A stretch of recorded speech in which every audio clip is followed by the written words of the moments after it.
wanasapoti siasa, wengine wanasapoti mpira. Mungu na mtume hakuna anayewasapoti.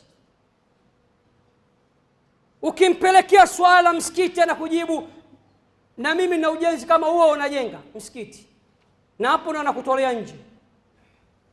Kwani kuna ubaya gani ukitoa milioni 1 ukasema huku unajenga na huku nachangia? Huenda ule msikiti ule uchangia ukakupa fadhila kuliko ule ujenga mzima mzima. Mmesahau kila kisa kilichotokea Saudi Arabia, kilichohadithiwa na mmoja ya mashekhe wakubwa. Tajiri alijenga msikiti. Ujenzi ulipoanza akasema sitaki mchango wala msaada wa mtu yoyote yule, na kuwachimbia mkwara wale mainjinia na makontrakta. Bibi mmoja, bibi kizee, hana mume, watoto washafariki, kazi yake anaokota makopo, anamka swala ya alfajiri, anakwenda katika majalala, anaokota vyakula vilivyotupwa na Waislamu wenye shibe. Akanunua tofali yake moja, akaleta kusema, nyumba ya Allah, nataka na mimi nichangie tofali langu hili. Tajiri akakataa katu.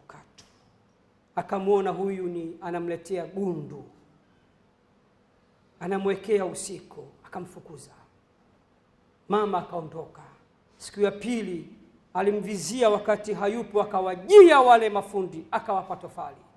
Mafundi kwa imani, kwa uchungu, machozi yanawatoka, wakasema hawezi kujua, tutachakachua, tutachanganya na matofali yake.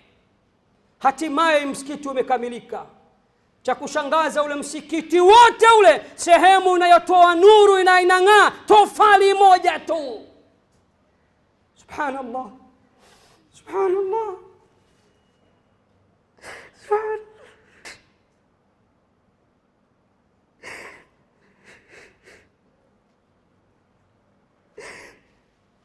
Msikiti mzima Allah hajampokelea. Matofali yake yote hayana maana mbele ya Allah. Pengine kajenga kwa sifa na ria, Allah anajua nia yake. Anashangaa, anasema ile tofali mbona lina shaini, linatoa nuru, linang'aa.